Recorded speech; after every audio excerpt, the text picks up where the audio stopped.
नमस्कार दोस्तों, हम पढ़ रहे थे पुनर्बलन। पिछले पार्ट में हमने पुनर्बलन के बारे में देखा था। पुनर्बलन के प्रकार में एक तो प्राथमिक और एक द्वितीयक, या फिर हम कह सकते हैं धनात्मक और ऋणात्मक। धनात्मक वो है जिससे हमें खुशी मिलती है और ऋणात्मक वो है जिससे हम की डर से या किसी दंड से बचना चाहते हैं। तो ये जो है हालांकि दंड से भिन्न है। और अब हम बात और करते हैं, दंड के उपयोग से अनुक्रिया की संभावना कम होती है। तो आराम से आप ध्यान दीजिए। दोस्तों मैं माफ़ी चाहता हूँ, 2-3 दिन में वीडियो अपलोड कर नहीं पाया था। कारण था कि टेक्निकल प्रॉब्लम, मैंने 2-3 बार वीडियो बना दी मगर टेक्निकल प्रॉब्लम की वजह से जो है वो बीच में हैंग होने वाला सिस्टम था। तो अब थोड़ा अपडेट किया है कंप्यूटर को। दंड के उपयोग से अनुक्रिया की संभावना कम होती है। दंड अनुक्रिया को दबाता है जबकि पुनर्बलन अनुक्रिया की संभावना बढ़ाता है। जैसे मान लीजिए अगर हम किसी बच्चे को पीटेंगे, डांटेंगे, तो उससे क्या होगा, वो अनुक्रिया नहीं करेगा। यानी एक काम किया ना, उसको पता है कि ये काम करते ही उसको फटका लगेगा, तो वो उसको नहीं करेगा। तो पुनर्बलन से क्या होता है, अनुक्रिया बढ़ती है। जैसे मान लीजिए कोई मंच पे आया बच्चा, उसने अच्छा गीत गाया, तो हम कहेंगे शाबाश, तालियां बजाएं। तो उससे क्या होगा, उस अनुक्रिया को दोबारा करेगा, दोबारा मंच पे आना चाहेगा। अब शब्द बोलने पर बालक की पिटाई करना, कक्षा में शोर करने पर विद्यार्थी को बेंच पर खड़ा करना दंड के उदाहरण होंगे। इन उदाहरणों में दंड से क्रमशः अपशब्द बोलने और शोर मचाने की अनुक्रिया कम होने की संभावना है कि हम ये चाहेंगे कि इसको दंड मिलेगा तो ये काम दोबारा नहीं करेगा। यह ध्यान देने योग्य है कि दंड से कोई भी अनुक्रिया स्थायी रूप से समाप्त नहीं होती। तो ये अपने यहाँ इंपॉर्टेंट फैक्ट निकल कर आता है कि दंड से कोई भी अनुक्रिया जो है वो परमानेंट समाप्त नहीं होगी। जैसे ही दंड प्राप्त किए हुए काफ़ी टाइम हो जाएगा या जो सजा का जो दर्द था वो मिटने लगेगा, वैसे वैसे फिर से शरारत करने लगेगा बच्चा। दंड यदि हल्का और विलंबित हो तो उसका प्रभाव नहीं पड़ता। विलंबित का मतलब देरी से मिले, सजा आज की 2 दिन बाद उसके चट्टू चढ़ाया जब आपको गुस्सा आया। दंड कठोर होने पर अवांछित व्यवहार के दमन का प्रभाव भी अधिक होगा, क्योंकि जो व्यवहार हम नहीं चाहते यानी जो अवांछित है उसका हम दमन कर देते हैं, यानी उसको हम दबा देते हैं कि ऐसा मत करो, किंतु यह प्रभाव लंबे समय तक नहीं रहेगा। तो सीधा उसके चांटा लगाया, सीधा दंड दें, उसकी बजाय समझाया जाना चाहिए, वो लंबे समय तक प्रभाव डालता है उसका। दैनिक जीवन में भी देखते हैं कि कुछ बालकों को अपशब्द बोलने पर दे दनादन मिलता है। यदि यह दंड कम है तो बालक के व्यवहार में अंतर नहीं होता, परंतु यह दंड बहुत अधिक है तो कुछ समय बाद कभी कभी पुनः वह इस व्यवहार को करता दिखाई देता है। क्यों?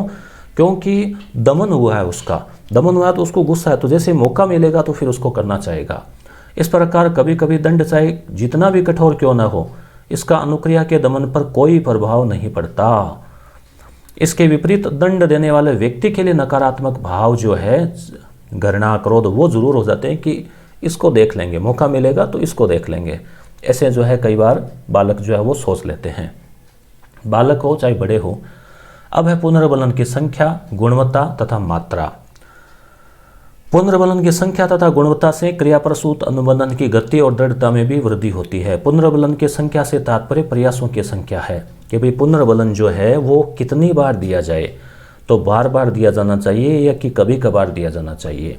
पुनर्बलन जो प्राणी को पुनर्बलन की गुणवत्ता यानी क्वालिटी से तात्पर्य है प्राणी का पुनर्बलन के प्रति आकर्षण। यानी पुनर्बलन जैसे मान लीजिए किसी बच्चे ने बहुत अच्छा काम किया और आपने उसको बस एक पेंसिल दे दी, एक इरेजर दे दिया, तो बच्चा प्रभावी नहीं होगा। छोटे बच्चे हो सकते हैं मगर बड़ा बच्चा है तो उसको आपको थोड़ा सा आकर्षक पुरस्कार जो है वो देना पड़ेगा। मिठाई की तुलना में रोटी अथवा ब्रेड कम गुणवत्ता का पुनर्बलन है। मान लीजिए किसी बच्चे ने अच्छा काम किया तो हम उसको टॉफ़ी दें, मिठाई दें, या फिर हम कहते हैं उसको ये लो रोटी खा लो, सब्जी ले लो, तो वो प्रभाव कम डालेगा। पुनर्बलन की मात्रा से अर्थ है पुनर्बल यानी वो क्वालिटी हो गई ना, आप क्या चीज़ दे रहे हैं उसको।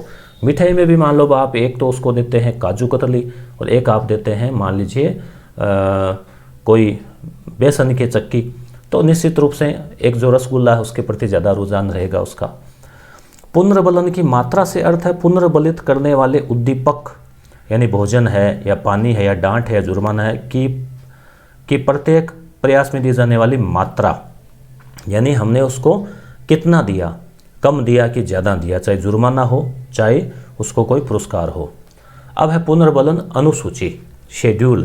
पुनर्बलन अनुसूची अनुबंधन के प्रयासों में पुनर्बलन देने की व्यवस्था को कहते हैं। क्रियाप्रसूत अनुबंधन में कितने प्रयासों में अथवा किन किन प्रयासों में पुनर्बलन उपलब्ध होगा, यह अनुबंधन के अर्जन और उसके स्थायित्व को प्रभावित करता है। पुनर्बलन प्राणी को यदि प्रत्येक वांछित अनुक्रिया घटित होने पर दिया जाता है तो उसे सतत पुनर्बलन अनुसूची कहते हैं। सतत का मतलब लगातार, पुनर्बलन यानी उसको स्टेप बाय स्टेप कि ये काम किया ये लो, ये काम किया ये लो पुरस्कार, तो हम उसको लगातार पुरस्कार देते जाते हैं या उसको पुनर्बलन, चाहे शाबाश, बहुत बढ़िया, बहुत अच्छे कहते जाते हैं, तो वो होता है सतत। एक होता है आंशिक यानी टुकड़ों में, पार्टियल। इसमें वांछित अनुक्रियाओं पर कभी पुनर्बलन कराया जाता है और कभी नहीं। आंशिक का मतलब है टुकड़ों में, कभी दे दिया कभी नहीं दिया। ठीक है, यह पाया गया है कि आंशिक पुनर्बलन द्वारा सीखी गई अनुक्रिया अधिक स्थायी होती है। तो ये आपको याद रखना है कि कौन सा पुनर्बलन ज़्यादा प्रभावशाली होता है, आंशिक वाला। हर बार पुनर्बलन देना, हर बार पुरस्कार देना ठीक नहीं है, कभी दिया कभी नहीं दिया। इससे क्या व्यक्ति स्वप्रेरणा से कार्य करता है, उसका विलोप देरी से होता है। सतत विलोप का मतलब लुप्त होना, जो जोश है ना वो देरी से होगा। सतत पुनर्बलन में अनुक्रिया का अधिगम और विलोप दोनों ही शीघ्र होता है। सतत में क्या है, वो जल्दी सीखता है मगर भूल भी जल्दी सकता है या प्रेरणा भी जल्दी जा सकती है। विलंबित पुनर्बलन, विलंबित क्या होता है, विलंब यानी देरी से। पुनर्बलन यदि अनुक्रिया के तत्काल बाद दिया जाए तो सर्वाधिक प्रभावी होता है। अब देरी से दिया जाए तो फायदेमंद नहीं है। मान लीजिए आज किसी बच्चे ने अच्छा काम किया, 10 दिन बाद आप उसको कहते हैं अरे तुमने उस दिन बहुत बढ़िया काम किया, शाबाश, तो कोई मतलब नहीं है। परीक्षा में बच्चा फर्स्ट आया है इस बार 10वीं क्लास में और आप उसको पुरस्कार देते हैं 1 साल बाद, तो उसमें कोई ज़्यादा उसमें फर्क नहीं पड़ेगा उसमें। तो यहाँ ध्यान रखना कि अनुक्रिया के तत्काल बाद दिया जाए तो जो है सर्वाधिक प्रभावशाली होता है। जैसे बिल्ली जो है वो बाहर निकली, बाहर निकलती उसको भोजन मिल गया, एक उसको 1 घंटे बाद मिलता तो उसको लगता कि मैंने जो अनुक्रिया की उसका तो कोई रिजल्ट ही नहीं निकला। तो उदाहरण के लिए बालक द्वारा किसी अच्छे कार्य को करने पर तत्काल प्रशंसा जो है वो करनी चाहिए। अब है प्रमुख अधिगम प्रक्रियाएं, यानी इसी से जुड़े हुए कुछ ऐसे शब्द हैं। प्राचीन अनुबंधन पावलोव वाला और क्रियाप्रसूत स्किनर वाला, थार्नडाइक वाला, दोनों ही विशेष स्किनर वाला क्रियाप्रसूत, दोनों ही प्रकार के अनुबंधनों में अनेक प्रक्रियाएं घटित होती है। ऐसी कुछ प्रक्रियाओं में एक तो आता है विलोप।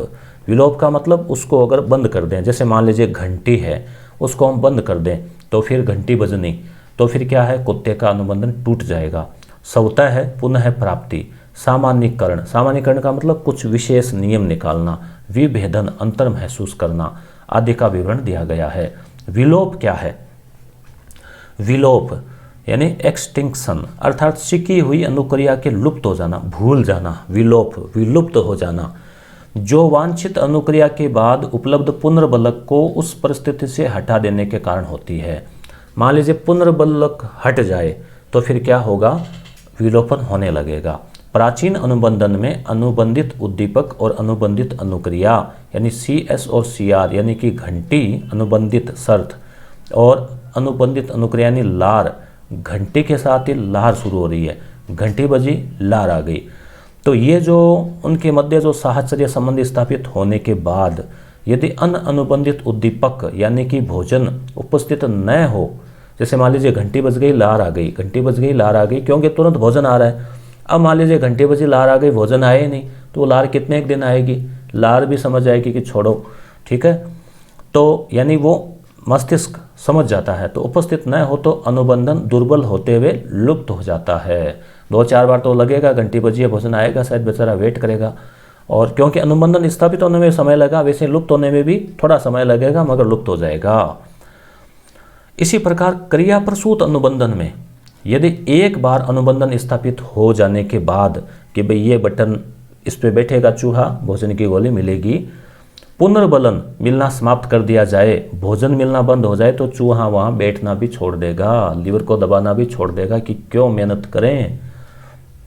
और ये भी होता है, हम कोई काम करते हैं, सफलता नहीं मिलती तो क्या होता है, हम निराश हो जाते हैं। अन्य शब्दों में प्राणी अनुक्रिया करना बंद कर देता है। सीखी हुई अनुक्रिया का पुनर्बलन न होने पर भी वह कुछ समय तक रहती है। अन्य शब्दों में अधिगम की प्रक्रिया विलोप का प्रतिरोध करती है, यानी विलोप नहीं होना चाहिए। कोई सीखी हुई अनुक्रिया कितने समय तक विलुप्त नहीं होगी, यह कई कारकों पर निर्भर करता है। सीखते समय पुनर्बलित प्रयासों की संख्या अधिक होने पर सीखी हुई अनुक्रिया दृढ़ता के अधिकतम स्तर पर पहुंचती है। यानी पुनर्बलन अगर ज़्यादा मिलेगा तो सीखी हुई जो चीज़ है उसकी जो अनुक्रिया है वो ज़्यादा दृढ़ रहेगी। इस स्तर पर प्रयासों की संख्या का अनुक्रिया की दृढ़ता पर कोई प्रभाव नहीं पड़ता। प्रयासों के दौरान पुनर्बलनों की संख्या बढ़ने के साथ विलोप का प्रतिरोध बढ़ता है।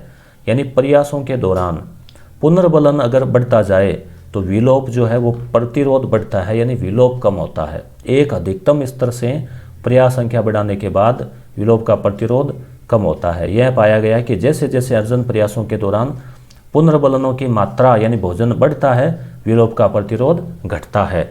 यानी जैसे जैसे रिजल्ट आते जाएंगे, अच्छा परिणाम आता जाएगा, तो अपने आप ही जो है अनुक्रिया बढ़ती जाएगी। यदि अर्जन प्रयासों के समय, अर्जन का मतलब अर्जित करना, कोई चीज़ सीखना, पुनर्बलन विलंब से उपलब्ध किया जाए तो विलोपन देरी से होता है। यानी कि पुनर्बलन अगर देरी से मिल रहा है तो हम भूलेंगे भी देरी से। आंशिक पुनर्बलन अनुसूची से सीखी गई अनुक्रिया का विलोप के लिए अधिक प्रतिरोध होता है, अर्थात उसका विलोप कठिनाई से होता है। तो सबसे बेस्ट पुनर्बलन कौन सा हुआ? आंशिक। ध्यान रखना, आंशिक जो है पुनर्बलन है वो, यानी हर बार पुनर्बलन मिले तो फिर एक बार नहीं मिला तो वो लुप्त होने लगेगा, इसलिए आंशिक पुनर्बलन जो है वो सबसे अच्छा माना गया है। अब आता है स्वतः पुनः प्राप्ति और विभेदन। पढ़ लें इसको। सामान्यीकरण, प्रेक्षणात्मक अधिगम, अधिगम असहायता, ठीक है, ये सारी चीज़ें जो है इसमें है। फिर संज्ञानात्मक अधिगम तो दोस्तों हम पढ़ रहे हैं, ठीक है। पहले थोड़े से मैंने वीडियो जो है वो दोस्तों कारण रहा था टेक्निकल इश्यू की वजह से। स्वतः पुनः प्राप्ति, विलोपन के कुछ समय पश्चात अनुबंधित अनुक्रिया पुनः होते पाई गई है। यानी विलोपन हो गया, फिर अनुबंधित अनुक्रिया पुनः होती है, इसे स्वतः पुनः प्राप्ति कहते हैं। ध्यान रखना, यानी जो अनुक्रिया हुई थी ना वो कई बार अपने ही हो जाती है। जैसे घंटी बजी, भोजन भले नहीं आया तो भी लार आ गई। विलोपन के बाद अनुबंधित अनुक्रिया पूरी तरह विलुप्त नहीं होती और काफ़ी समय बीत जाने के बाद सीखी गई अनुक्रिया अनुबंधित उद्दीपक के प्रति पुनः घटित होती है। मान लीजिए कई दिनों तक भोजन और घंटे का संबंध टूट गया, मगर फिर भी अगर पुनः वो शुरू कर दें वापस तो वो अनुबंधन पुनः स्थापित हो जाता है। ऐसी पुनः प्राप्ति स्वाभाविक होती है और प्राचीन अनुबंधन तथा क्रिया प्रसूत अनुबंधन दोनों में पाई जाती है। क्यों? क्योंकि किया हुआ काम है ना, प्रैक्टिस की हुई है, मस्तिष्क सेट बैठ रखा है तो जल्दी होता है। स्वतः पुनः प्राप्ति को चित्र 6.4 में दिखाया गया है, देख लो भाई। ये स्वतः पुनः प्राप्ति की घटना है कि जैसे मान लीजिए इसमें ये पुनर्प्राप्ति हुई, फिर ये डाउन हुआ, ठीक है, बंद हो गया, विलुप्त हो गया, मगर जैसे काम पड़ा वापस जो है शुरू हो गया। तो इस तरह से अब आता है सामान्यीकरण, जनरलाइजेशन। समान उद्दीपकों के प्रति समान अनुक्रिया करने को सामान्यीकरण कहते हैं। ये समान उद्दीपक, जैसे मान लीजिए घंटी भी एक उद्दीपक था, घंटी से मिलती जुलती आवाज़ आई तो भी लार स्रावित कर दी, ठीक है, के प्रति समान अनुक्रिया करने को सामान्यीकरण कहते हैं। मान लीजिए पायल की आवाज़ आती है तो अनुमान लग जाता है, जैसे कक्षा में बच्चे पढ़ रहे हैं और एक पायल की आवाज़ है, पता लग जाएगा कि वो फलां मैडम आ रहे हैं, ठीक है। अब उसी प्रकार की पायल की आवाज़ आई, मगर इस बार जो है कोई मोबाइल में रिंगटोन में आई, या मान लीजिए कोई और आ गए दूसरे, तो फिर क्या होगा? तो भी बच्चे ये लगेंगे, बच्चे सोचेंगे मैडम आ गए, वो खड़े हो जाएंगे। तो समान उद्दीपक के प्रति समान अनुक्रिया, वो सामान्यीकरण यानी वो नियम स्थापित हो गया। इसमें सीखी गई अनुक्रिया एक नए उद्दीपक से प्राप्त होती है। सामान्यीकरण की प्रक्रिया प्राचीन और क्रियाप्रसूत दोनों अनुबंधों में पाई जाती है। उदाहरण के लिए प्राचीन अनुबंधन में यदि कुत्ते ने घंटे की आवाज़ पर लार स्रावित करना सीख लिया, अनुबंधन को स्थापित हो जाने पर जब अनुबंधित उद्दीपक से मिलता जुलता अन्य उद्दीपक, जैसे कोई अन्य आवाज़ घंटे के जैसी प्रस्तुत की जाए, तो प्राणी इसके प्रति भी लार स्रावित कर देगा, इन उससे जुड़ाव बैठ जाएगा। इसी प्रकार यदि एक बालक का डर किसी दाढ़ी वाले व्यक्ति से है, हालांकि थोड़े थोड़े तो मेरे भी है, और अन्य दाढ़ी वाले व्यक्तियों से भी डर प्रदर्शित करता है, तो वह सामान्यीकरण का उदाहरण है। यानी मिलती जुलती चीज़ से, जैसे वाटसन ने खरगोश दिखाया बच्चे को, फिर डरावनी आवाज़ निकाली तो बच्चा डर गया, फिर उसी जैसे मिलता जुलता खरगोश या असली खरगोश भी उसको मिलेगा तो भी उसको वो उसमें सामान्यकरण स्थापित करेगा कि ये तो वैसा ही है, शायद वैसा ही है। तो इस तरह से तो ये हुआ सामान्यकरण, यानी कि मिलते जुलते जो चीज़ें हैं उनके साथ वैसी ही अनुक्रिया करना। अब है विभेदन, यानी कि डिफरेंस जो है वो स्थापित करना, डिस्क्रिमिनेशन। सामान्यकरण की पूरक प्रक्रिया विभेदन कहलाती है। सामान्यकरण की पूरक प्रक्रिया विभेदन कहलाती है। यह हाईलाइट कर रहा हूँ, वहाँ से क्वेश्चन निकल सकते हैं, बन सकते हैं। विभेदन भिन्नता के प्रति अनुक्रिया होती है। उदाहरण के लिए पावलोव के प्रयोग में यदि कुत्ते को किसी एक घंटी की आवाज़ का लार स्रावित होने की अनुक्रिया के साथ अनुबंधन होने के बाद यदि उस विशिष्ट घंटी से मिलती जुलती आवाज़ की घंटी के प्रति लार स्रावित होने की अनुक्रिया नहीं करता तो यह विभेदन अधिगम का उदाहरण है। यानी विशिष्ट घंटी से मिलती जुलती आवाज़ की घंटे के प्रति लार स्रावित होने की अनुक्रिया नहीं करता तो विभेदन, यानी वो विभेद कर लेगा, फर्क को पहचान लेगा। दैनिक जीवन में सामान्यकरण और विभेदन अधिगम के उदाहरण देखने को मिलते हैं। प्रारंभ में बालक अपनी माँ से मिलते जुलते आकृति वालों को भी माँ समझता है। होता है ना, जैसे माँ ने साड़ी पहन रखी है मगर उसकी बहन ने, मौसी ने नहीं पहन रखी है, तो बच्चा समझ जाता है थोड़ा कि माँ नहीं है, ये दूसरी है। वो भी अगर साड़ी पहन लेती है। ऐसा हमने पशुओं के साथ भी सुनने में आया है, हमारी माताजी से सुना है कि जैसे कई महिलाएं प्रयोग करती है गाँव में से कि पशु अगर दूध नहीं दुआता है अपने मालिक से, मालिक कहीं गया हुआ है तो उसके जैसा ही जो है वैसा ही परिधान जैसे ओढ़ना है या मान लो साड़ी है पहन के अगर दूध दूहने बैठता है तो जो पशु है उसको यह आभास होता है कि उसका मालिक ही है। तो वो क्या है, विभेदन कर नहीं पाता। तो विभेद कर लेता है कि ये घंटी अलग है और लार को भोजन वाली घंटी अलग है, तो फिर संबंध स्थापित नहीं होगा। तो सामान्यकरण मतलब मिलती जुलती समान उद्दीपकों के प्रति समान अनुक्रिया, और यहाँ पर जो है विभेदन यानी विभेद कर जाना, अलग कर जाना। प्रारंभ में बालक अपनी माँ से मिलते माँ से, किंतु कुछ दिनों बाद माँ को अन्य महिलाओं से विभेद कर अनुक्रिया करता है। यानी जब वो बालक विभेद करना सीख जाता है या व्यक्ति अंतर फर्क कर लेता है तो वह विभेदन है। विभेदन की अनुक्रिया प्राणी की विभेदन क्षमता या विभेदन के अधिगम पर निर्भर करती है। तो विभेदन का मतलब अंतर मालूम कर लेना।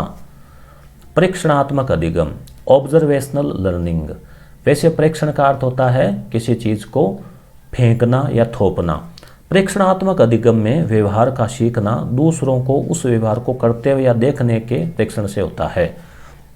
जैसे मान लीजिए कोई व्यक्ति किस प्रकार का व्यवहार कर रहा है, हम उसको देखते हैं। जैसे मान लीजिए एक शिक्षक अपने बच्चों के साथ कैसा व्यवहार कर रहे हैं, हमने देखा तो हम वहाँ से कुछ न कुछ सीखेंगे।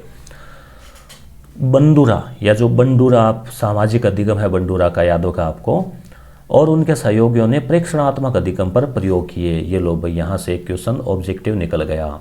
प्रेक्षणात्मक अधिगम यानी ऑब्जर्वेशनल। ऑब्जर्वेशन किसे कहते हैं, देखना। जैसे मान लीजिए आपको कहा कि आपको ये एक्टर लोग होते हैं ना, वो देखते हैं। जैसे मान लो किसी एक्टर को रोल करना है चाय बेचने का, जैसे ट्रेन में, तो वो देखेगा कि ट्रेन में जो चाय लेके आ रहा है वो बालक किस तरह से एक्टिंग कर, यानी किस, वो तो रियल काम कर रहा है, किस तरह से केतली पकड़ता है, किस तरह से वो चाय चाय चाय चाय चाय ऐसे बोलता है, ठीक है। तो वो अब हम उसको देख रहे हैं, फिर हम उसकी मिमिक्री कर रहे हैं। तो हमने उसका ऑब्जर्वेशन किया, हमने देखा। चीज़ों को हम देख के ही सीखते हैं। तो लोग किस तरह से करते हैं उस टाइप से, फिर हम अपनी यूनिक चीज़ भी ला सकते हैं उसको फील करके। तो एक अध्ययन में उन्होंने बालकों को 5 मिनट की अवधि की एक फिल्म दिखाई। किसने, बंडूरा ने।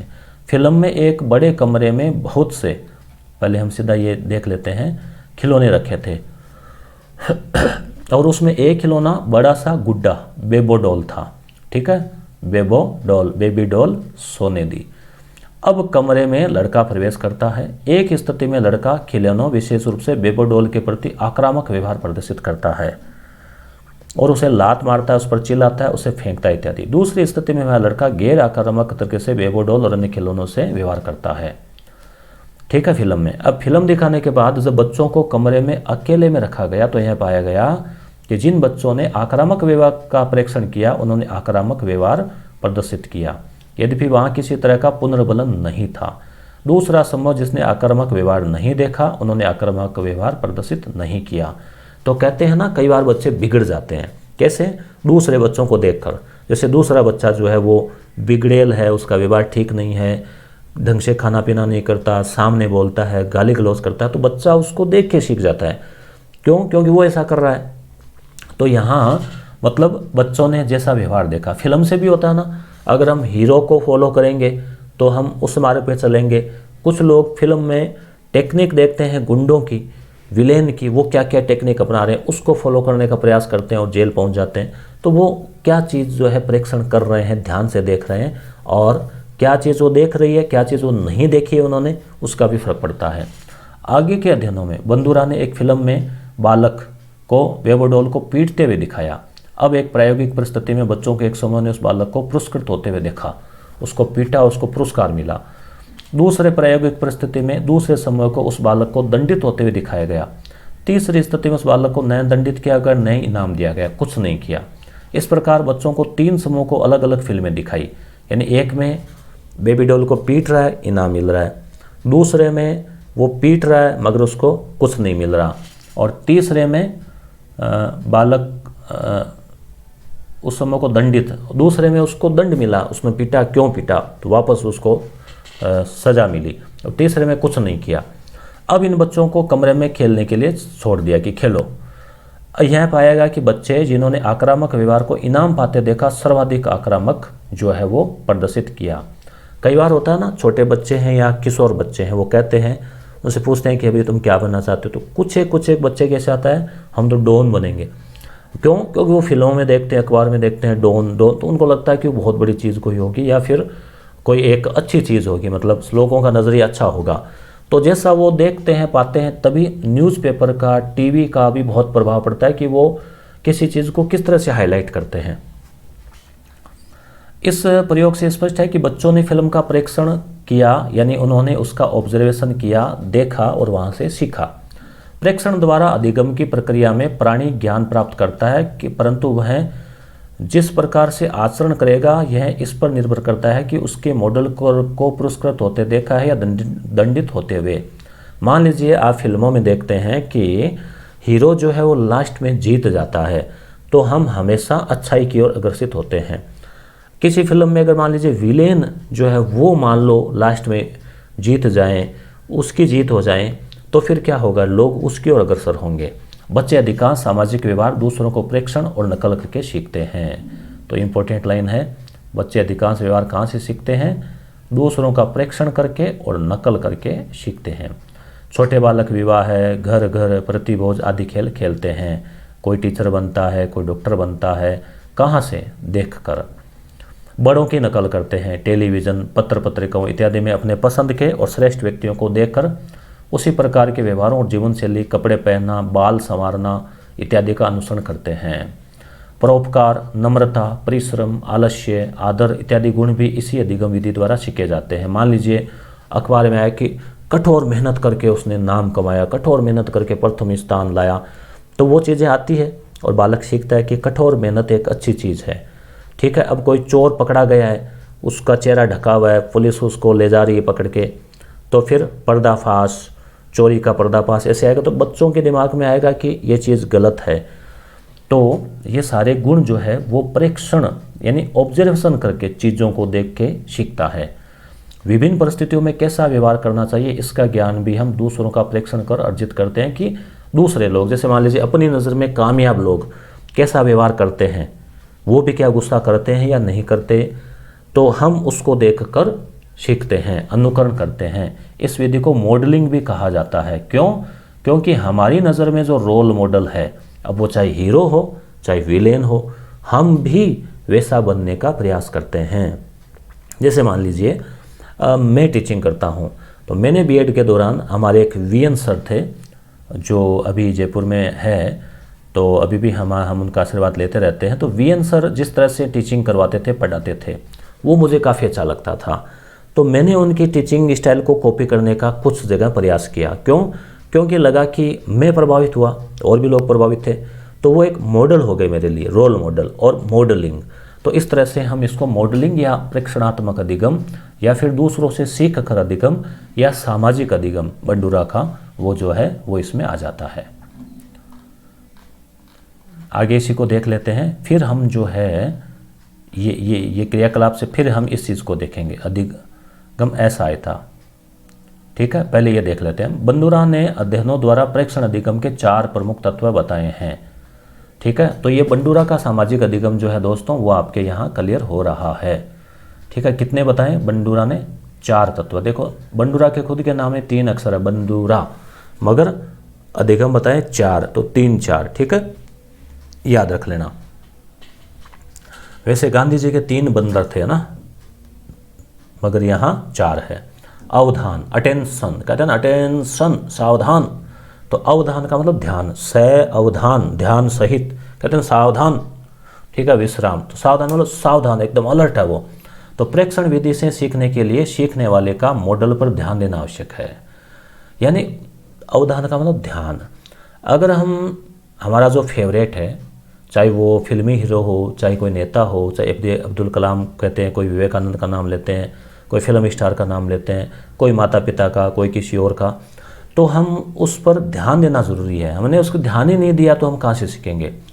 टेलीविज़न या समाचार पत्र में देखकर हम उन्हीं व्यक्तियों के व्यवहार का अनुसरण कर सीख पाते हैं जिस पर हमारा ध्यान केंद्रित होता है, जो आकर्षक होते हैं। स्मृति, मेमोरी, सीखने वाले को मॉडल ने क्या किया है उसका स्मरण रहना आवश्यक है, याद भी रखना ज़रूरी है। किसी पकवान को देखकर बनाना सीखने के लिए उसके चरणों का स्मरण रखना आवश्यक है, यानी उसने क्या क्या किया होगा। भूल गए तो फिर वो हम नहीं कर पाएंगे। अनुकरण, फिर वैसा वैसा करना। अधिगमकर्ता के लिए आवश्यक है कि उसने मॉडल की क्रियाओं को अनुकरण करने की योग्यता हो। 1-2 वर्ष का बालक किसी को जूते के फीते बांध देकर फीता बांधना तभी सीख सकता है जब उसने अनुकरण के लिए आवश्यक क्षमता उसके हाथों में हो। जैसे जैसे बड़े करते हैं वैसे वैसे बच्चे करते हैं, तो वो अनुकरण होता है। या फिर हम जैसा उसने किया वैसा ही हम कर रहे हैं, तो अनुकरण है। कई बार नकारात्मक अनुकरण भी हो जाता है ना। जैसे मान लीजिए आपने कोई विज्ञापन देखा, अब उसमें कोई हीरो जो है वो सिगरेट पी रहा है, हालांकि वो विज्ञापन कर रहा है, मगर बालक को लगा कि उसका जो हीरो तो सिगरेट पी रहा है तो वो भी पीने लग जाए, तो वहाँ नकारात्मक अनुकरण भी हो जाता है। तो वो सोच समझ कर होना चाहिए। अभिप्रेरणा, मोटिवेशन, अधिगमकर्ता में क्रिया करने की पर्याप्त इच्छा का होना आवश्यक है। नृत्य को देखकर वही व्यक्ति नृत्य सीख पाते हैं जिसमें उसकी अभिप्रेरणा हो। ठीक है, अथवा जिनके उस व्यवहार को विपरीत किया हो। अब मान लीजिए आप किसी की अच्छी बॉडी देखते हैं, अच्छी फिटनेस देखते हैं, अपने को भी जोश आता है कि हम भी वैसे बनाएं, मगर वो थोड़ी देर के लिए रहा, हम उसको भूल गए, तो याद रखना भी ज़रूरी है, अनुकरण भी ज़रूरी कि उसने कैसे कैसे किया, उससे प्रेरणा लेनी भी ज़रूरी है, और इच्छा होना आवश्यक है। इच्छा नहीं होगी, प्रेरणा नहीं होगी तो हम नहीं सीख पाएंगे। तो 4 उसने बताए हैं, अवधान, ठीक है, अनुकरण, स्मृति, याद रखो, देखो चारों ये रेड कर देते हैं। स्मृति है, अनुकरण है, ये तो फिर दिखेगा ही नहीं है ना, अनुकरण है, और अभिप्रेरणा है, और एक था अवधान। अवधान, स्मृति, अनुकरण, अभिप्रेरणा, 3 तो ऐसे ही हैं। अब है क्रियाकलाप। निम्नलिखित अभ्यास द्वारा प्रेक्षणात्मक अधिगम का अनुभव प्राप्त कर सकते हैं। विद्यालय जाने वाले 7-8 बालकों को एकत्र कर उनके सामने कागज की नाव या कोई चित्र या कुछ अन्य जो बालकों को रुचिकर हो के बनाने की क्रिया का प्रदर्शन 2-3 बार दोहराइए और बच्चों को देखने के लिए कहिए। भाई मान लीजिए आपने कागज़ की गेंद, कागज़ की नाव, कागज़ का कैमरा, याद होगा आप छोटे थे बनाते थे, ऐसे हमने बनाया बच्चों के सामने। 2-3 बार दोहराने के बाद बालकों को नाव या उस वस्तु को बनाने के लिए दीजिए। बालक आसानी से उस नाव या वस्तु को बना पाएंगे। तो ये किस प्रकार के अधिगम का उदाहरण है? यहाँ से मान लीजिए क्वेश्चन आ गया, क्या करेंगे? हम उसको देख रहे हैं ना, देख देख के सीख रहे हैं ना, तो वो है प्रेक्षणात्मक अधिगम। ठीक है, तो इस तरह से हम, जैसे मान लीजिए हमें कोई चित्र बनानी है, जैसे ये बनाते हैं ना, ऐसे एक प्रकार ऐसे बॉक्स बनाते हैं, ये बनाया, फिर ये एक बॉक्स और बनाया, फिर इनको ऐसे जो है जोड़ देते हैं, तो ये क्या हुआ, ये एक डब्बा बन गया। तो अब ये इसको देखा बालक ने और सीखा, तो प्रेक्षणात्मक अधिगम हो गया। अब यहाँ एक चीज़ थी बीच में, संज्ञानात्मक अधिगम है, इसको हम बाद में देखेंगे। और कितना है इसमें, हम भी क्या है थोड़ा टुकड़ों में इसको पढ़ेंगे ताकि बोरियत नहीं हो आपके। ठीक है, थोड़ा सा ही है इसमें, एक क्लास और होगी 15-20 मिनट की। अब यहाँ जो है बॉक्स में अधिगम असहायता, लर्नड हेल्पलेसनेस। सेलिगमैन और मेयर ने सर्वप्रथम अधिगम असहायता की परिघटना को कुत्तों पर किए गए अध्ययन में पाया। तो ये नाम आप जरूर याद रखना इन दो महाशयों का। सेलिगमैन और मेयर ने अधिगम असहायता की परिघटना का अध्ययन किया। उन्होंने कुत्तों के एक समूह को प्राचीन अनुबंधन विधि से ध्वनि और विद्युत आघात दिया, मतलब ध्वनि दी और झटके दिए, ठीक है, जिसमें कुत्ते किसी भी तरह से आघात से नहीं बच सकते थे। उसके बाद उन्होंने उन कुत्तों को ऐसी परिस्थिति में रखा जिसमें कुत्ते ध्वनि के पश्चात पिंजरे के दूसरी ओर कूद कर विद्युत आघात से बच सकते थे, ठीक है। 2 प्रकार की ध्वनि सुनाई। सेलिगमैन तथा उनके साथियों ने पाया कि इस समूह के कुत्तों ने विद्युत आघात से बचने का कोई प्रयास नहीं किया और उन्होंने आघात सहन किया। दूसरे समूह के कुत्ते जिन्हें प्रथम परिस्थिति में नहीं रखा गया था, वे ध्वनि की आवाज़ के बाद कूदकर आघात से बचने लगे।